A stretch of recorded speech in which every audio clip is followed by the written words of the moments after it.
Stand clear of the closing doors, please. Welcome to Subway Sports Talk. My name is Peter Kennedy, and let's talk about the Philadelphia 76ers with the buzzer beater victory by the hands of Joel Embiid. The last second three, not quite a buzzer beater, actually. It was 0.8 on the clock, but Joel Embiid, big time three, 2 seconds on the clock, goes up three against Toronto, and they take him down 104-101. Similarly to the Nets game, the Raptors had control for a long time, and by control, I mean just a lead.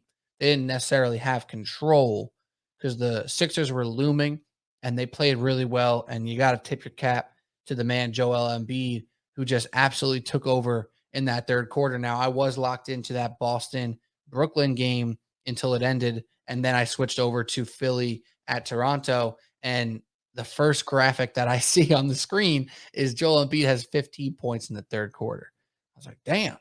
So that means he didn't have a great first half, which explains why Toronto's in the lead.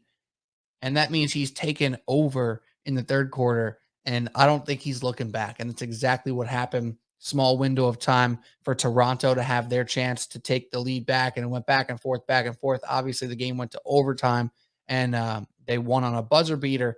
But I got to say this. It really feels like this series goes with Joel Embiid.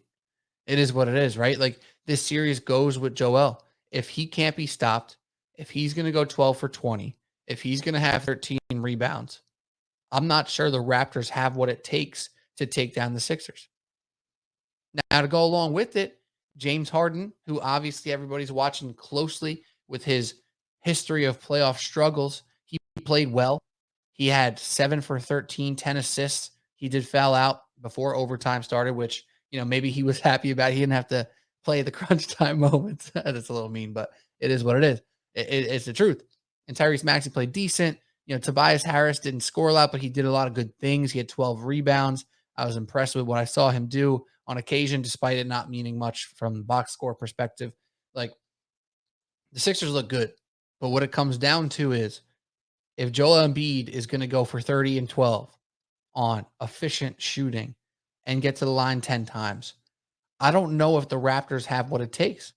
Now, Precious Achiuwa, who's a really, really nice second-year player here who has done great stuff this year, was tasked with guarding him, and he's given up about 4 inches or 3 inches at least.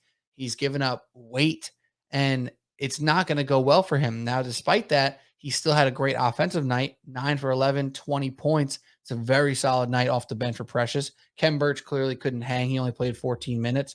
Like, is that going to be enough? Precious Achiuwa, Chris Boucher stretching out Joel Embiid on occasion, trying to get him away from the basket. I'm not sure. And Fred VanVleet didn't play very well. He didn't shoot the ball very well. He's 2 for 10 from three. It doesn't happen super often for Fred VanVleet. So can the Raptors win in this series?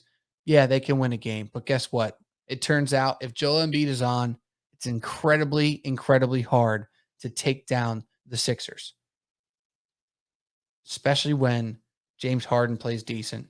Tyrese Maxey plays decent. The Raptors just don't have enough.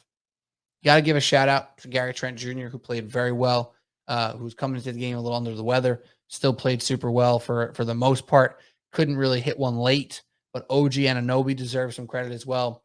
Played awesome this game, 8 for 18, 26 points. He just looked the part, and it's nice to see somebody step up to the plate because Siakam could not get going. And the Joel Embiid defensive matchup for Pascal Siakam is really tough. And that's another sentiment to give, another feather in Joel Embiid's cap here is his defense was incredible again. It really was. And you see Siakam, who's quicker than Joel, who's got a wingspan that could, in theory, get shots over or around Joel, really, really struggle to get comfortable going to the rim when Joel's guarding him. And this is a guy who can shoot a little bit too, Pascal. You see him take the step backs from mid-range. You see him take threes off the bounce. And with Embiid guarding him, especially late in that game, he felt no levels of comfort trying to get inside the lane or even to find an open jump shot with Joel around him. And I don't want to say the series is over, but the series is over. This one's not going well. It's a 3-0 lead now for the Sixers. And here we are. I think maybe they'll get a little gentleman's sweep, perhaps. Maybe the Raptors steal one at home, but the near MVP season, who knows what's going to happen with the voting. I don't really want to deliberate what should have happened with the voting. Embiid's been incredible all year. I know this. Hopefully you know this. Anyone who told you that any of the three candidates didn't deserve it, they're wrong. Everyone deserved it. Only one can win it. It is what it is. This dude's on a mission. This dude is serious. And when he's playing like this, the Raptors ain't have a chance. So that's all we got.